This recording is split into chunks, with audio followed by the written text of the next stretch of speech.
I've always had a particular appreciation for how clothes can transform a person, being a transvestite myself.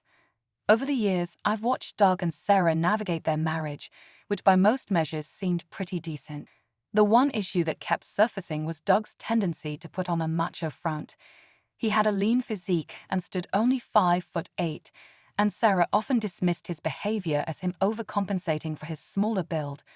Lately, though, his macho streak was wearing on her more than ever. She confided in her best friend Olivia over lunch one afternoon. Sarah admitted, "Sometimes Douglas's macho posturing makes me so frustrated. Yesterday I had a ton of chores I wanted to tackle, so I asked him to load the dishwasher, and he told me that was woman's work. He wouldn't even get up from the couch, even though he could see how busy I was. I just don't know what to do with him sometimes.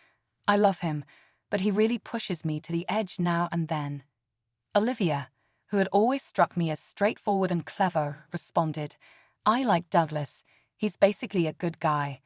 Maybe he just needs a big shift in attitude.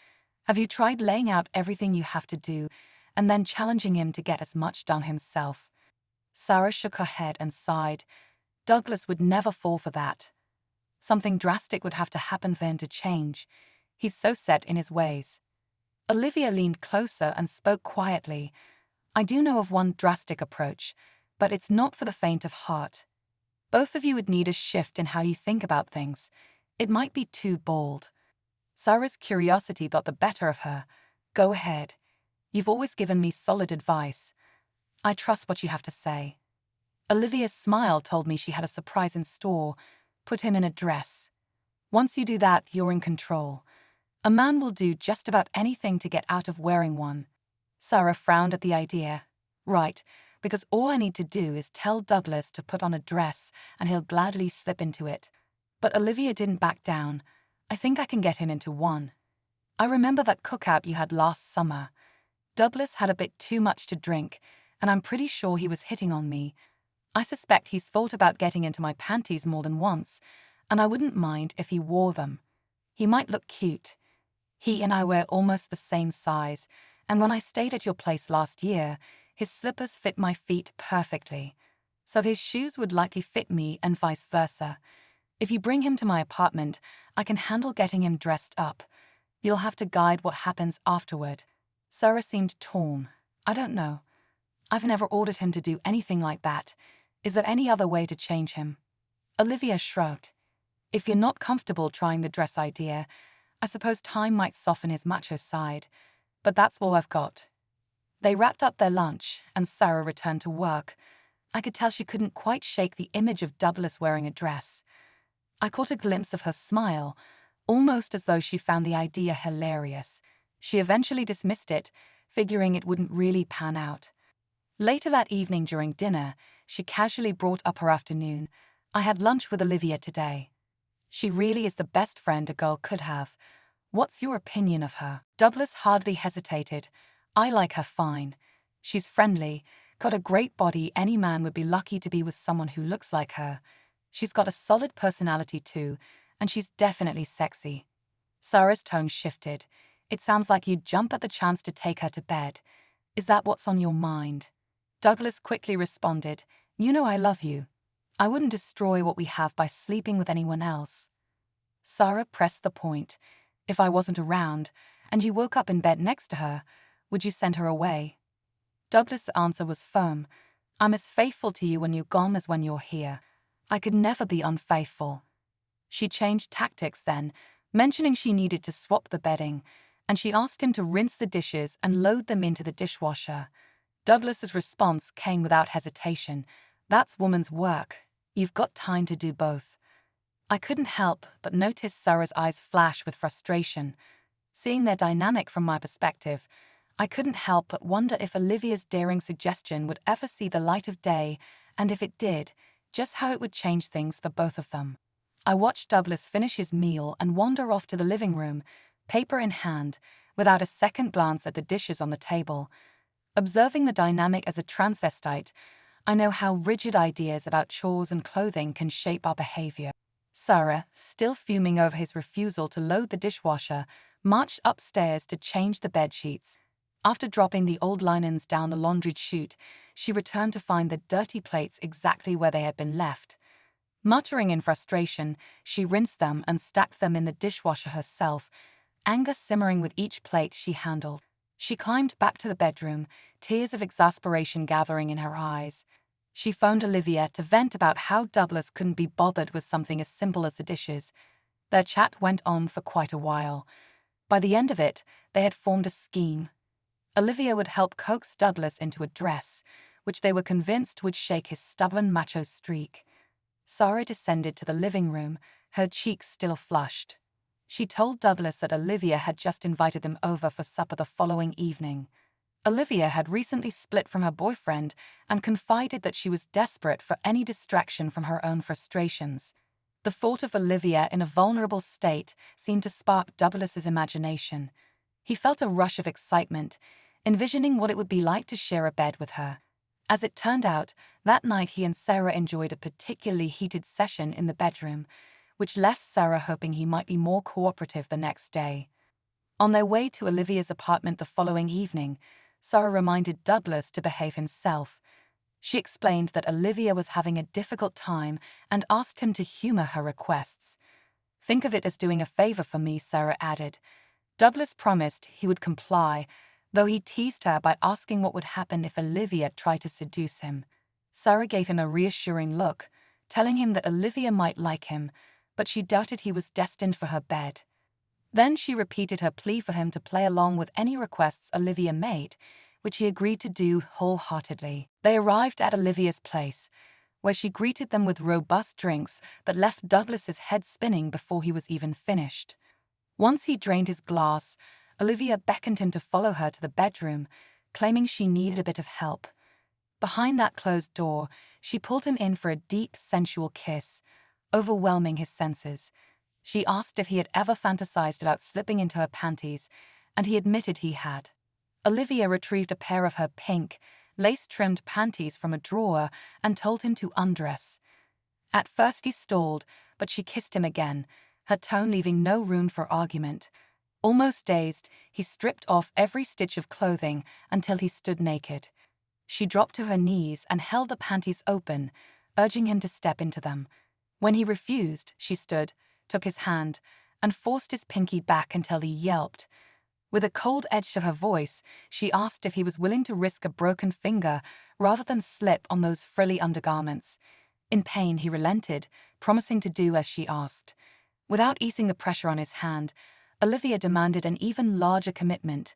Would he put on everything else she wanted, or would she have to repeat this painful little exercise? All Douglas could do was nod in panicked agreement, and in that tense moment, I could almost feel the crackling energy in the air, a moment of forced surrender that might very well alter the whole balance of their relationships. From my vantage point as a transvestite, I was struck by the scene unfolding before me. Douglas stood there, tears brimming in his eyes, agreeing to wear whatever Olivia demanded. She guided him into the lacy pink panties, secured a bra around his chest, and filled its cups until they stood out noticeably. Then came the stockings, a slip, and finally the snug black sleeveless dress. I could practically feel the shiver rippling through him when that dress hugged his body. Once Olivia strapped 4-inch heels onto his feet, she led him unsteady and humiliated to her makeup table. Layer after layer of foundation, blush, and lipstick transformed his face until he barely recognized himself in the mirror. He was mortified at the sight, but Olivia calmly instructed him to wait 5 minutes before joining them in the living room. Stepping into the hallway, she shared a few ideas with Sarah about how to handle. Sarah's nerves were on edge as she listened, unsure how she would react when Douglas, now dressed head to toe in women's finery, stepped into view. His footsteps echoed in the corridor, those heels tapping on the hardwood floor. The moment he emerged, Sarah eyed him with a mix of amazement and mocking disbelief.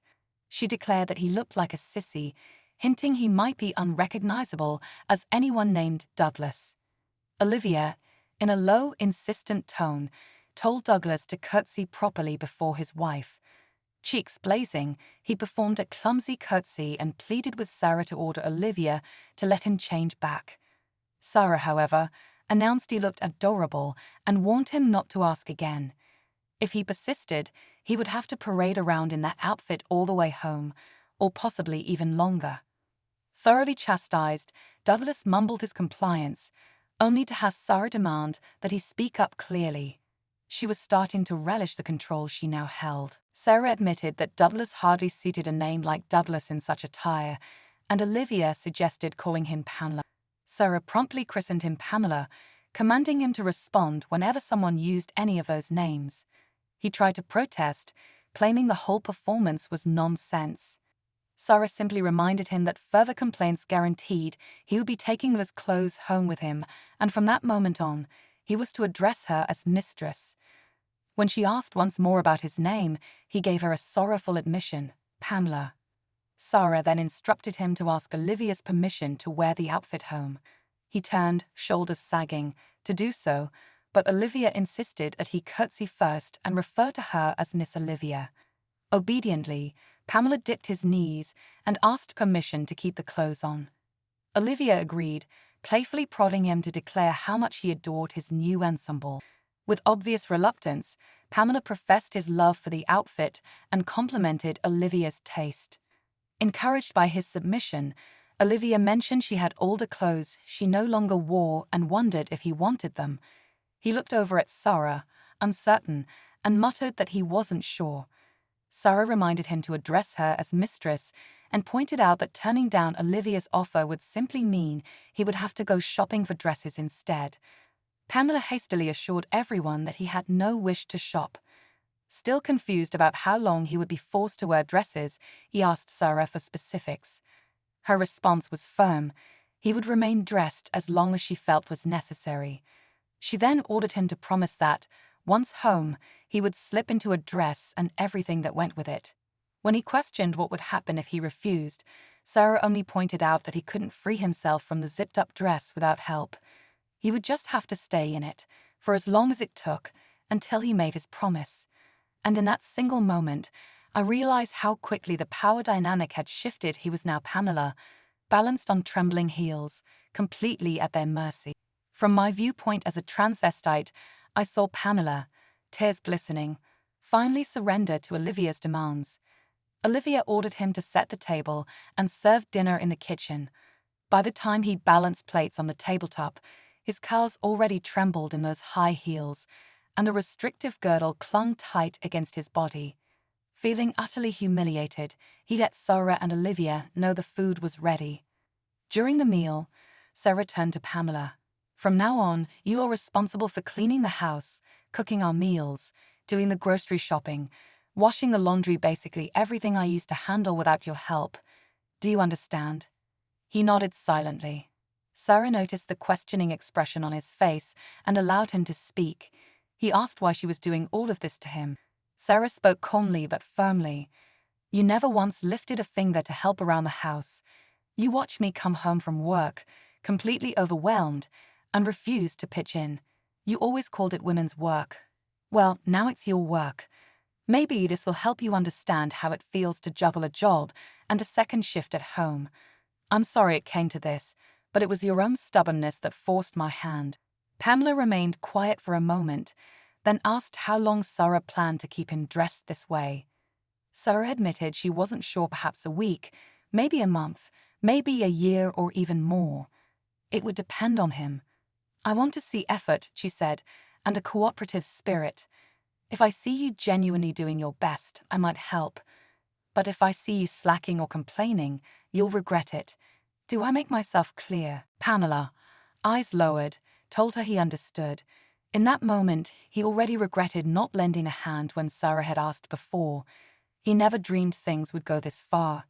Once dinner was finished, he was directed to clear the table, rinse the plates, and load the dishwasher.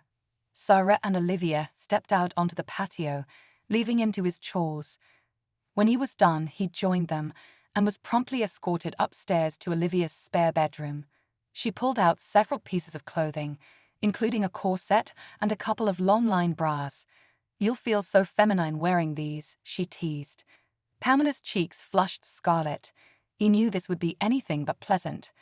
He was then burdened with the task of hauling his new dresses out to the car, laying them carefully on the back seat so they wouldn't crease. Olivia handed him 2 bags filled with assorted undergarments and accessories. He was desperate to leave before anything else happened. Just as they were about to depart, Olivia remembered something and dashed away, returning moments later with the clothes he had worn to her apartment. She handed them to Sarah, safely out of Pamela's reach. In her other hand, Olivia carried a pink patent leather purse. "You can't look the part without a purse," she announced, passing it over to Pamela. "I transferred your belongings from your old wallet into the matching wallet inside." She gave the now empty wallet to Sarah while Pamela felt his cheeks burn. Olivia added that she had tucked in a few extras he might need, and with that, it became painfully clear there would be no turning back for him now. I noticed the tension building in Pamela as Sarah unexpectedly steered the car toward the mall, rather than heading straight home. From my perspective as a transvestite, I understood that unwelcome thrill of being forced into a public situation while dressed in a way that drew curious eyes. Pamela seemed petrified as Sarah parked and warned him to behave or face humiliation. He wobbled after her in those towering heels, entering the mall in a daze. Sarah made a beeline for Victoria's Secret. She picked out several lacy panties while a sales clerk hovered nearby, offering helpful comments. Pamela, trying to muster some dignity, asked if they really had to be so frilly. Sarah turned to the clerk, casually asking if a size 6 would fit him. The clerk stifled a giggle and said she believed it would. Sarah then rounded up more pairs until she had 7 in total. The mortification etched on Pamela's face grew stronger when Sarah asked about bra sizes. The clerk offered to measure him, and Sarah gave the go-ahead. A few customers passing by couldn't help but giggle as the salesgirl wrapped a tape measure around his chest. She shared his size with Sarah, who selected 4 long-line, lacy bras with reinforced stays, clearly designed to make him feel even more tightly contained. Next, Sarah tossed in a few camisoles far more feminine than anything she owned and purchased them without hesitation. On their way out, Sarah asked Pamela if he wanted to shop anywhere else. He seemed too shaken to do more than admit he wished they were safely home. Passing a shoe store, Sarah asked whether he wanted new shoes or if the ones he wore were comfortable enough. He confessed that current heels were hurting him, so she let him inside. The first pair she held up had even higher heels than the ones on his feet. She decided those would be perfect. Then she picked out a pair of red flats for him to try, which offered a bit of relief, and he admitted they felt fine. Sarah told him to ask nicely if he wanted to buy them, so he swallowed his pride and did as instructed. She agreed, then told him to pay. Opening his pink purse, a tampon slipped out and landed on the counter.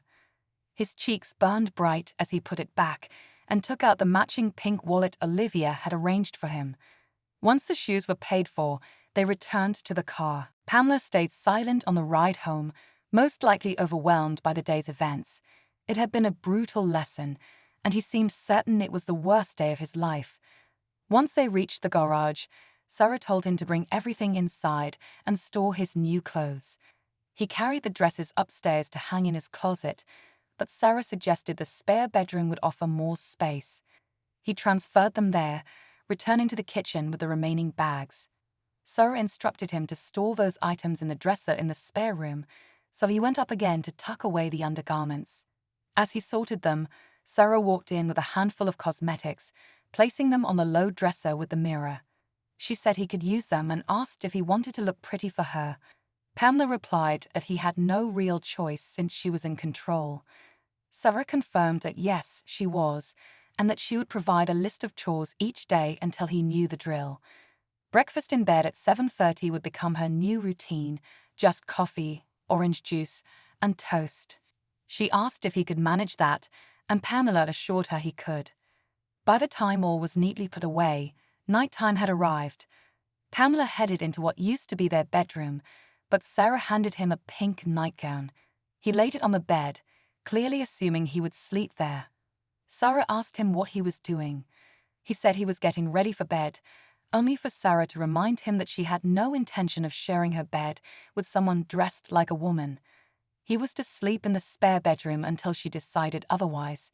Dismissing him for the night, she told him to go and get ready. The atmosphere crackled with a new power dynamic: Sarah, resolute and unyielding, and Pamela, trapped in a role he never imagined would be his. Pamela took the silky pink nightgown and retreated to the spare bedroom, his bedroom now. He removed the brunette wig and tried to take off the tight dress, but the buttons lining the back were impossible to reach. Swallowing his pride, he trudged back to Sarah's room and asked for help. Without a word, she unfastened each tiny button and slipped the dress off his shoulders, watching with satisfaction as he hurried back to his new quarters. Once alone, he peeled off the rest of the feminine garments, slipped into the nightgown, and lay in bed, staring at the ceiling. His mind raced with thoughts of escape, but exhaustion finally claimed him, and he drifted into a restless sleep filled with unsettling dreams. The next morning, Pamela awoke at 7 and hurried downstairs to prepare the coffee. As he poured himself a cup and took a couple of sips, the clock caught his eye: 7:20. Panic surged through him, and he quickly set about assembling Sarah's breakfast. With toast popping from the toaster, he buttered it hastily, arranged everything neatly on the tray, and arrived in her bedroom precisely at 7:30. Sarah inspected the tray and nodded approvingly at the timing, but frowned as she looked him over. "Very good on the timing, but tomorrow I expect to be served by someone properly dressed. That means a dress or a skirt and blouse, with shoes, no more bare feet. Understand?" Pamela muttered a quick yes, and Sarah continued, "While I'm eating, you can start getting ready for work. Go put on your bra, panties, pantyhose, and camisole. Then come back here to finish dressing. Now, get moving." Hesitating only a moment, he shuffled back to his room and reluctantly dressed in the assigned garments. He was relieved to find the white long-line bra fastened in the front, making it easier to manage. The camisoles, however, were all dark colors. The red one seemed like the least conspicuous option. With pantyhose smoothed over his legs, he returned to Sarah's room and stepped into his closet. Selecting a dark blue shirt, black pants, and matching sport coat, he hoped it would conceal everything underneath. Sarah scrutinized his choices and shook her head. A white shirt would be better. Without protest, Pamela switched shirts and dressed under her watchful eye. When fully dressed, she called him over for inspection.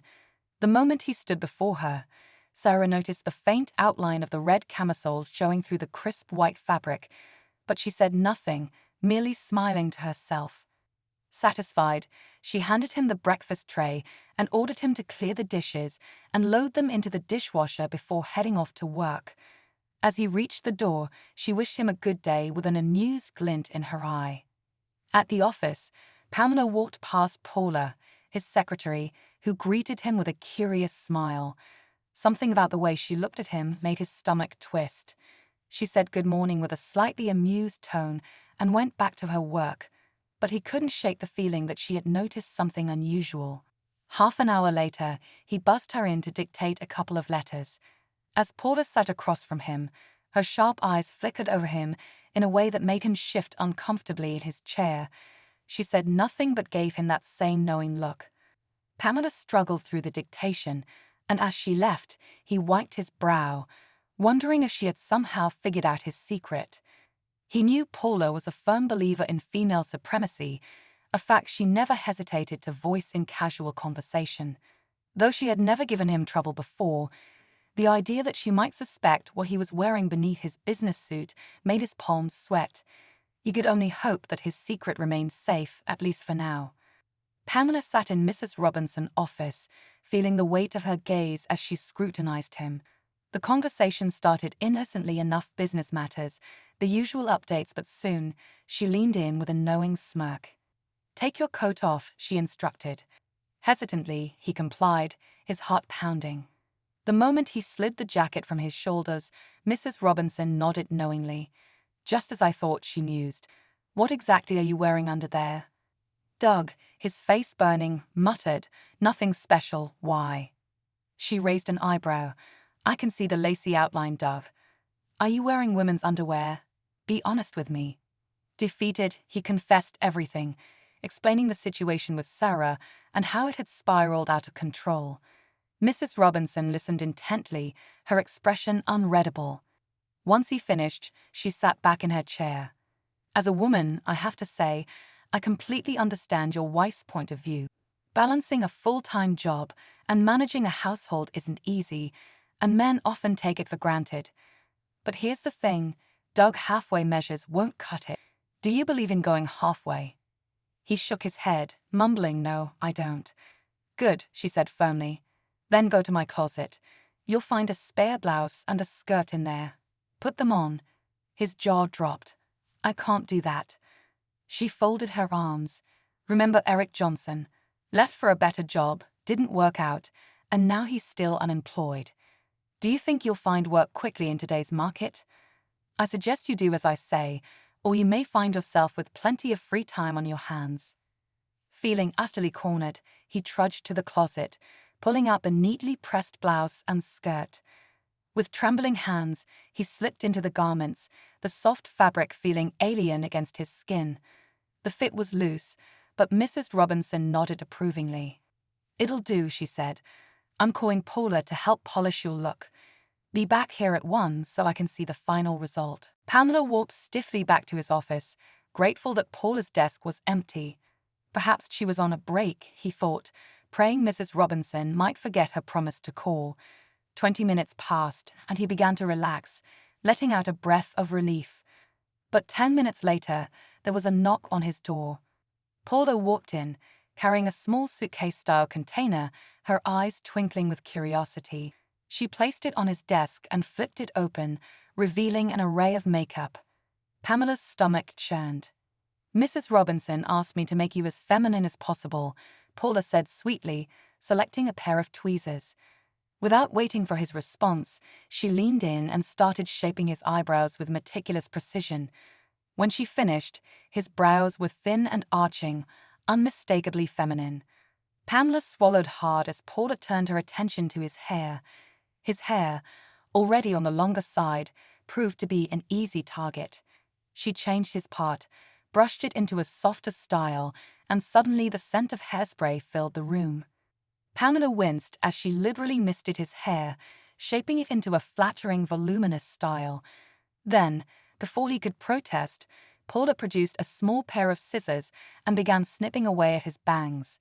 He sat frozen, his anxiety mounting with each precise cut. Once satisfied with his hair, Paula moved on to makeup.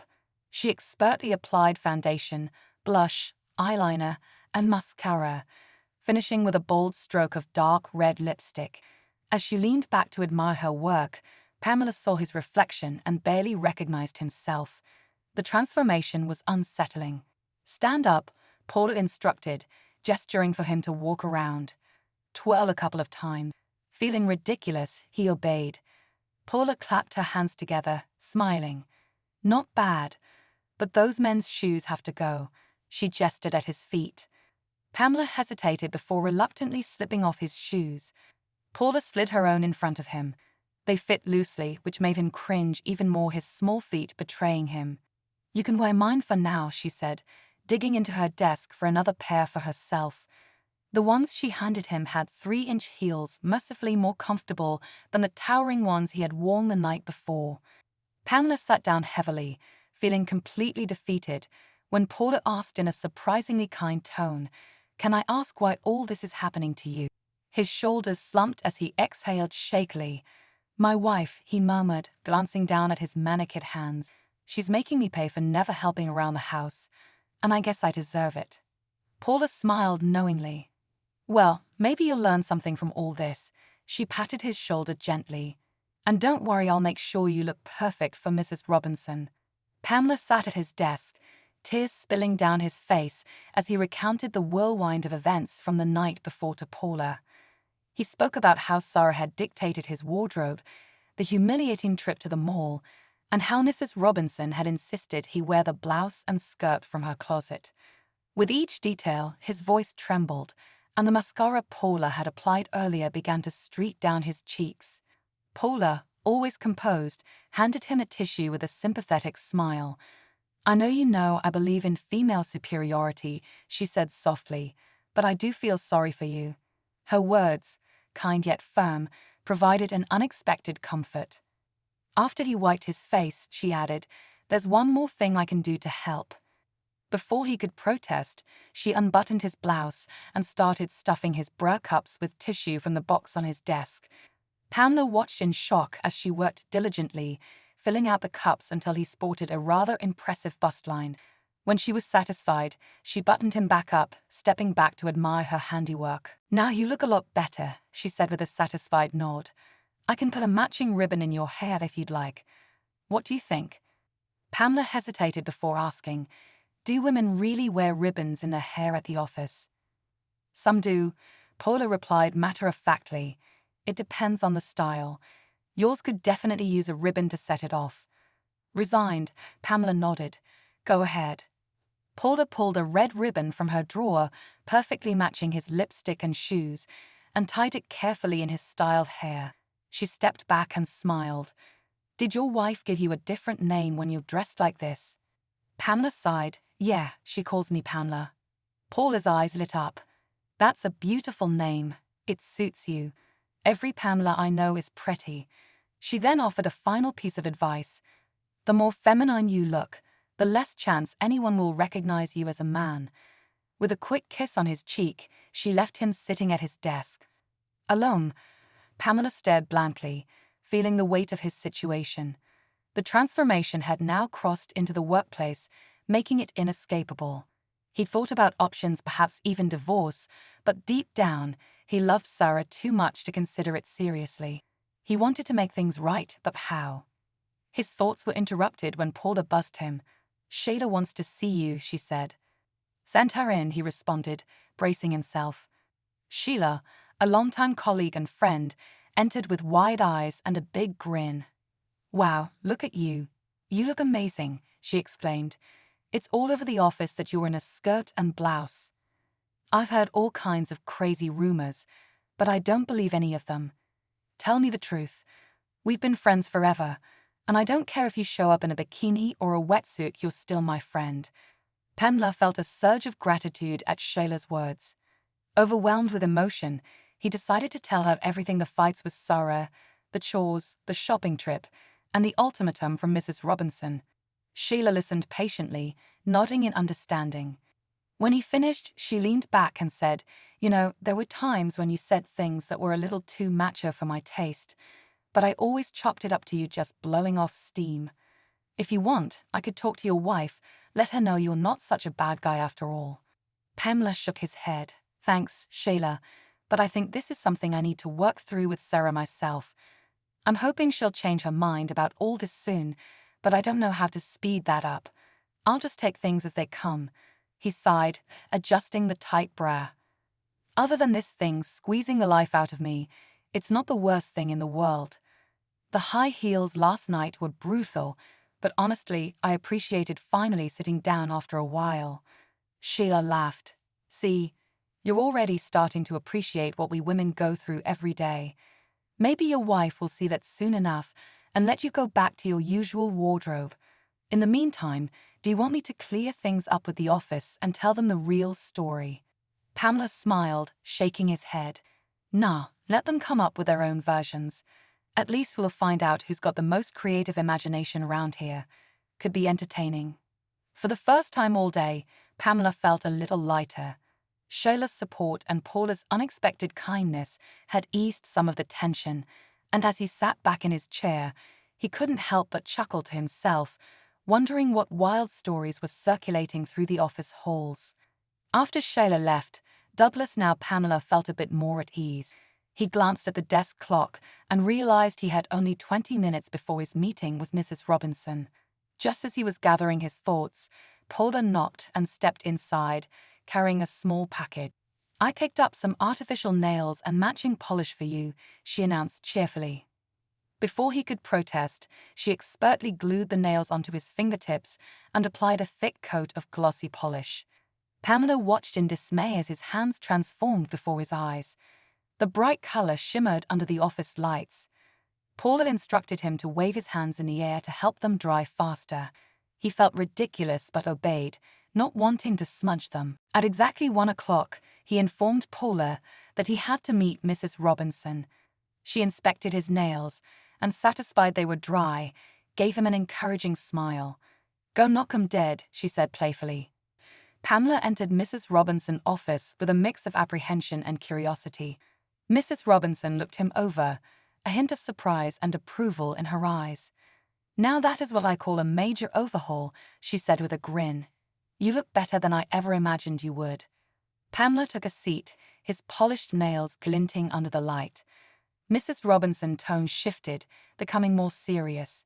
"There are a couple of things I want to say to you," she began. "Do you mind if I speak frankly?" Pamela nodded. "Of course, go ahead." Mrs. Robinson leaned forward. "First, I owe you an apology.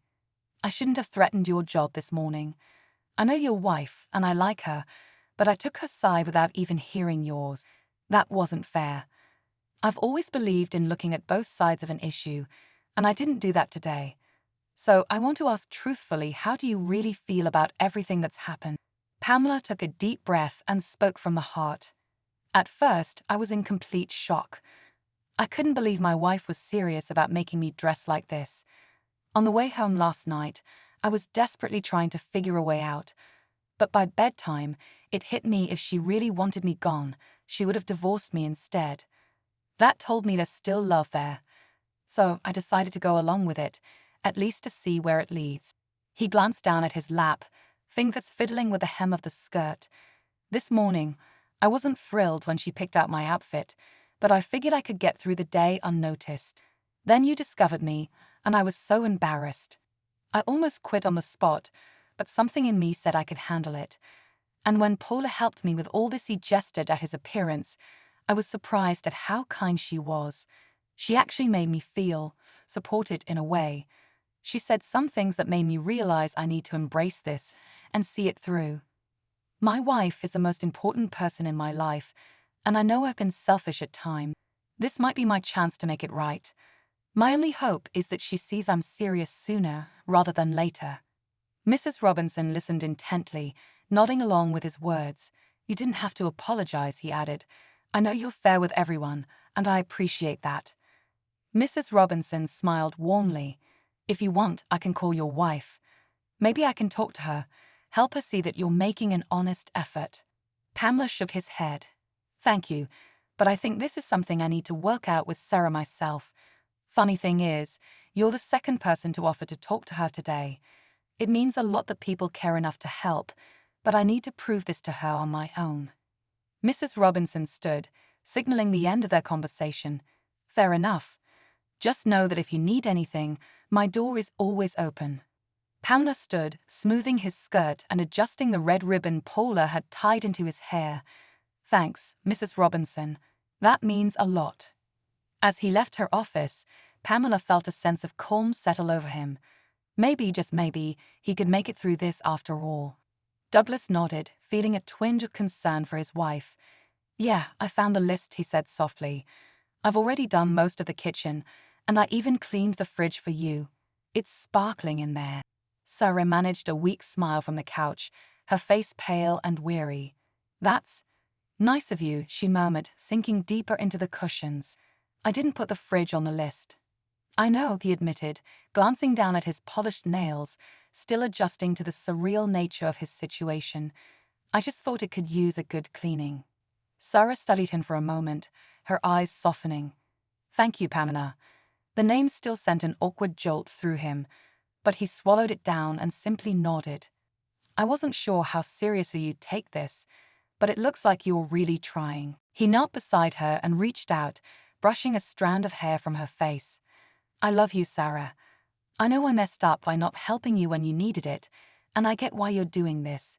It's tough, but I'm willing to do whatever it takes to make things right between us." Sarah sighed, closing her eyes briefly. "I want us to be okay too," she admitted. I needed you to understand how much I do around here. It's not just about chores, it's about feeling like a partner." Douglas. Pamela nodded, the weight of her words sinking in deeper. "I get it now, I really do." Sarah looked over at him, a faint smirk forming on her tired lips. And how was work today? Did anyone give you a hard time? He let out a small chuckle, rubbing the back of his neck. Let's just say it was an interesting day. Mrs. Robinson put me in one of her skirts and Paula did a full makeover on me. Sheila was actually really supportive, and surprisingly, no one made me feel too bad about it. It's weird, I thought I'd be humiliated, but instead, I don't know, accepted. Sarah chuckled weakly. Well, I guess you're learning something new every day. He smiled. Yeah, like how to walk in heels without falling on my face. Sarah laughed, then groaned and clutched her stomach. Ah, don't make me laugh, I feel terrible. Sorry, he said gently. Do you need anything? Soup, tea? She shook her head. Just stay with me for a little while. Douglas sat on the floor beside her, gently resting his hand on hers. He looked down at his painted nails and the soft fabric of the skirt he was still wearing. Just a few days ago, he would have never imagined himself in this position, but here he was, fully embracing the roles Sarah had set out for him. I'll take care of everything tonight, he assured her. You just rest. Sarah squeezed his hand weakly. Thank you, Pamela. Despite himself, he felt a warmth in his chest at her words. Maybe, just maybe, he was finally starting to understand what she needed from him, not just in chores, but in their relationship. And for the first time, he felt like he was truly stepping up.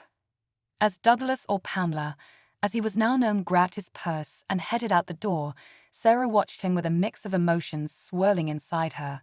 She felt an undeniable sense of pride in how he had embraced his new responsibilities, but there was also a nagging guilt she couldn't quite shake. She had expected resistance, complaints, even a full-blown argument, but instead, he had surprised her with his willingness to change. Sipping her coffee, she thought back to the previous night. Seeing the house in such pristine condition had been a shock, especially the bathroom. She had stood there in awe, running a finger over the sparkling sink, wondering how he had managed to achieve such perfection.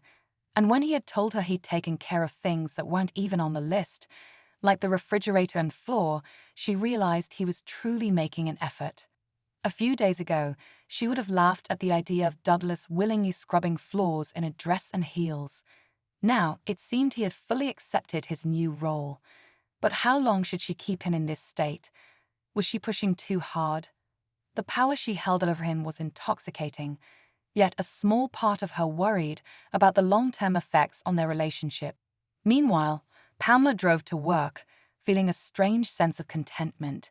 The early morning routine had been oddly satisfying, waking up refreshed, taking his time with his appearance, and enjoying the quiet moment with his coffee before the day began. He had to admit, things were running smoothly. For the first time in a long time, he felt productive and in control of something, even if it was cleaning and housework. Arriving at the office, Paula greeted him with her usual knowing smile. Good morning, Pamela. Looking sharp today. He smiled back, feeling less self-conscious than before. Thanks, Paula. As he settled at his desk, he found himself reflecting on the past few days. Despite the initial embarrassment, he had to admit it was humbling. Maybe he had needed this wake-up call to realize how much Sarah did around the house. He wondered if, deep down, part of him had actually been craving a change, something to shake up the monotony of their lives. Mid-morning, Mrs. Robinson called him into her office once again. Sitting down across from her, Pamela prepared for whatever was coming next. Mrs. Robinson looked him over with a critical but approving gaze. I have to say, you're handling this much better than I expected, she said. Paula tells me you've been quite the model employee through all of this. How are you feeling about it all now? Pamela took a deep breath. Honestly, it's not as bad as I thought it would be. I guess I'm learning a lot about myself, about Sarah, and well, it's making me appreciate everything she does more. Mrs. Robinson smiled. Good. Sometimes, walking in someone else's shoes literally can change your whole perspective. Pamela chuckled softly, adjusting the hem of his skirt. Yeah, especially when those shoes have 3-inch heels.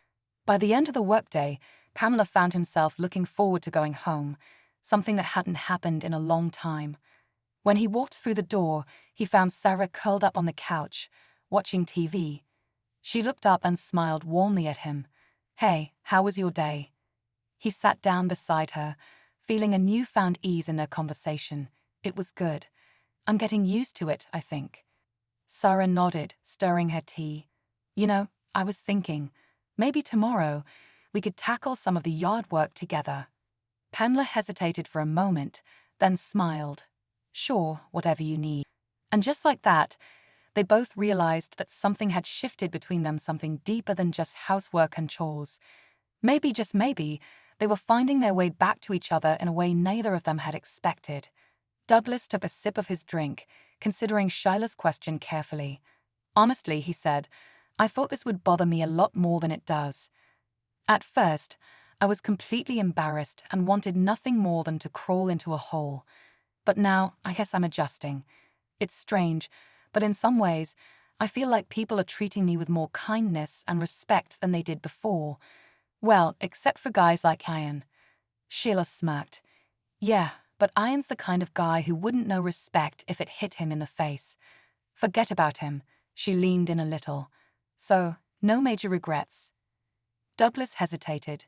Not really. I mean, sure, I don't love the idea of walking around in heels all day, and I'm still getting used to, well, everything else. But seeing how it's changing things between Sarah and me makes it feel worthwhile. She's finally seeing that I'm trying, and I think I'm starting to understand her better too. Sheila nodded, stirring her iced tea thoughtfully. You know, it's funny. A lot of guys never get it until they have to live it themselves. You're actually doing something about it, and I think that's pretty admirable. Douglas laughed softly. Thanks, but I wouldn't exactly call it admirable. More like survival. Sheila chuckled. Same thing sometimes.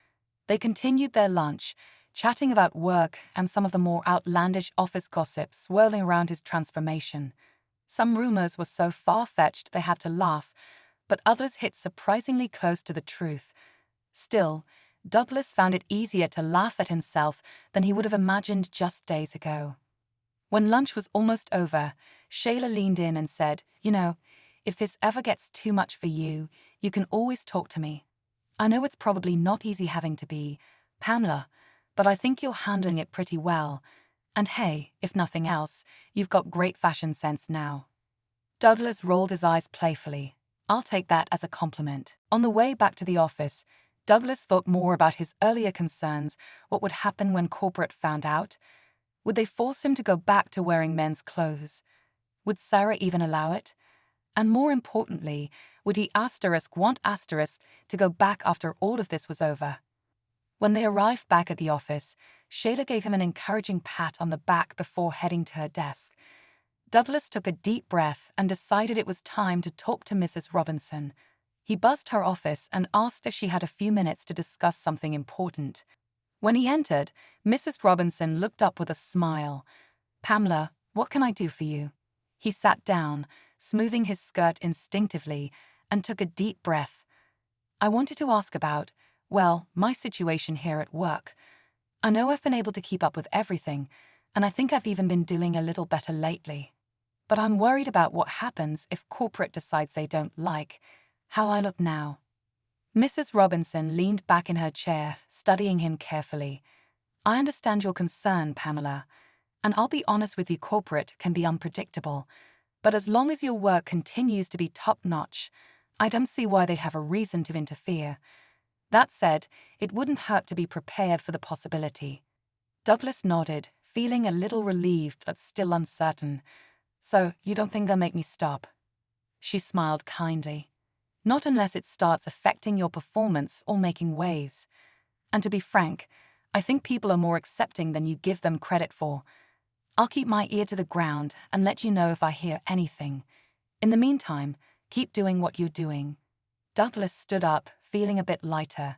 Thanks, Mrs. Robinson. I appreciate it. Any time, she said. And Pamela, you're handling all of this with a lot of grace. More than most men would. He smiled and left her office, feeling a renewed sense of determination. Maybe he wasn't just surviving, maybe he was actually learning, adapting, and becoming a better version of himself. As Douglas Pamela gathered his things to leave the office, he felt a sense of calm settle over him. The day had been filled with unexpected revelations, But each conversation had left him feeling a little more understood, a little more accepted. The thought that he had found people like Sheila and Mrs. Robinson, who not only supported him, but also encouraged his journey, made him feel less alone in this strange transformation. Walking past Paula's desk on his way out, she flashed him a smile. "Have a good evening, Pamela," she said with a playful wink. He smiled back, feeling a warmth he hadn't expected. "Thanks, Paula, you too." As he drove home, he replayed his conversation with Sheila in his head.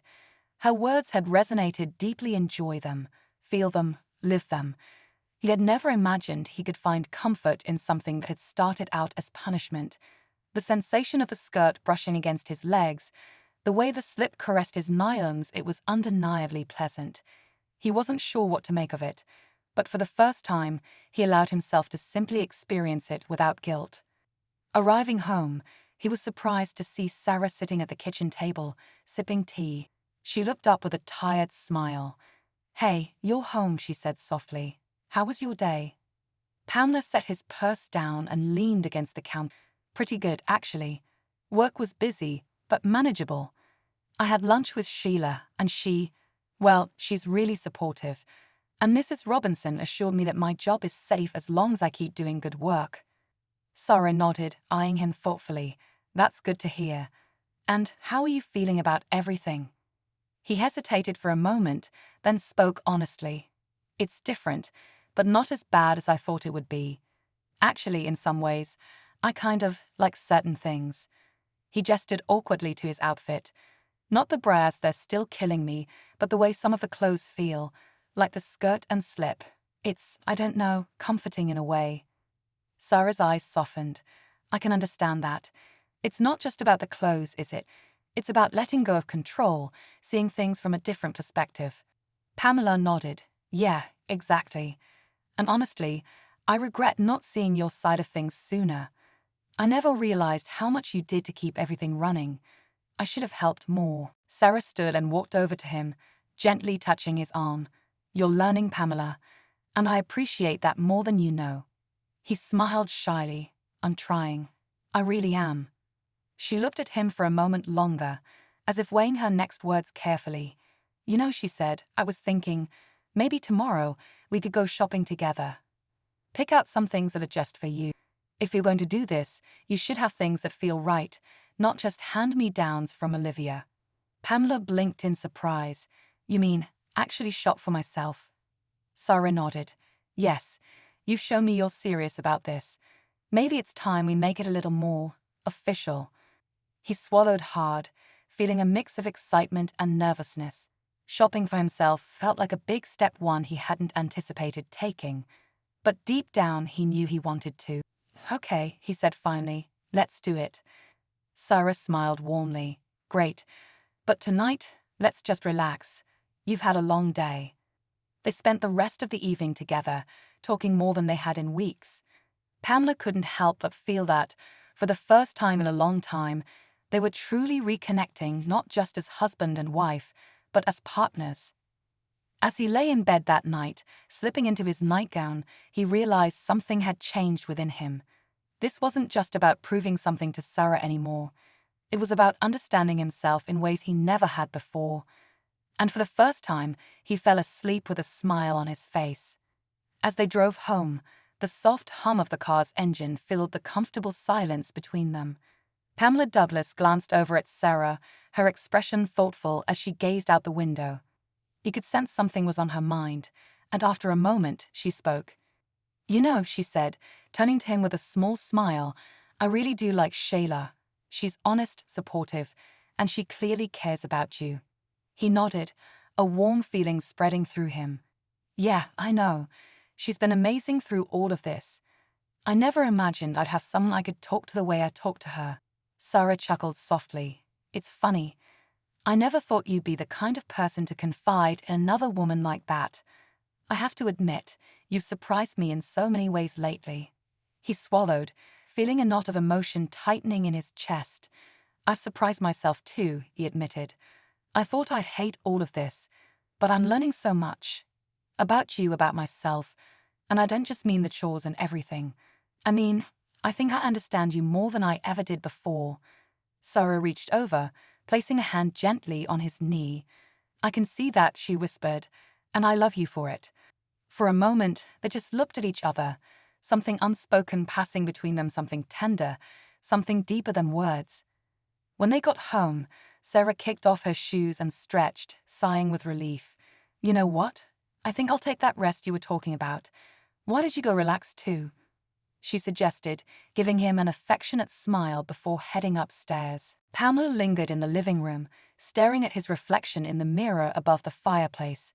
The image staring back at him was undeniably feminine, the soft curls, the gentle makeup, the floral skirt swaying lightly with his movements.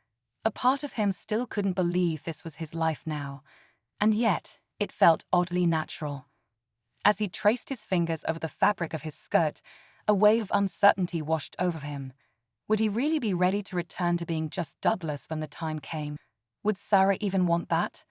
And deep down, did he? The next morning, Pamela woke up to the smell of fresh coffee and the sound of Sarah humming in the kitchen. Slipping into his new robe, the silky pink one Sarah had bought for him, he padded downstairs to find her leaning against the counter, sipping her coffee. Morning, he greeted, pouring himself a cup. Sarah studied him for a moment before setting down her mug. So, I've been thinking, she said, and he braced himself. I know I said we'd see how today goes, but I don't think we need to wait any longer. His heart skipped a beat. Wait any longer for what? Sarah took a deep breath. To talk about where we go from here. About us. About you. He set down his coffee, suddenly feeling the weight of the moment. Okay, he said softly. I'm listening. Sarah hesitated, then smiled. You've shown me so much these past few days, Douglas. More than I ever expected. You stepped up in ways I never imagined you would. And I realized something last night. Pamela swallowed hard, waiting. I love the person you've become, she said, and I think you might love it too, even if you don't fully realize it yet. His eyes widened. Sarah, She reached for his hands, squeezing them gently. I'm not saying you have to stay this way forever, but I think there's something here, something you've discovered about yourself that you should explore, and I want to explore it with you. His mind raced. Part of him wanted to protest, to insist this was just a phase, a lesson learned. But another part of him, the part that enjoyed the silky skirts and soft lingerie, the part that felt a strange new freedom, whispered, what if? Sarah smiled knowingly. Would you be willing to keep going? Maybe not just for me, but for yourself. He took a shaky breath. I think I might be. Her smile widened, and she leaned in, pressing a gentle kiss to his lips. Then let's take this one day at a time. Together. Later that afternoon, Sarah took him shopping, not to the department stores they usually went to, but to a boutique that specialized in elegant, sophisticated women's wear. As he tried on outfit after outfit, watching himself in the mirror, he couldn't help but feel something stirring inside him, a mix of excitement, curiosity, and a strange, thrilling sense of liberation. By the time they left the store, his arms full of bags, Sarah looked at him with a knowing grin. You know, she said, linking her arm with his, I think Pamela suits you just fine. And in that moment, with the sun warming his face and Sarah beside him, Pamela couldn't help but smile. Maybe, just maybe, this wasn't the end of something but the beginning of something completely unexpected.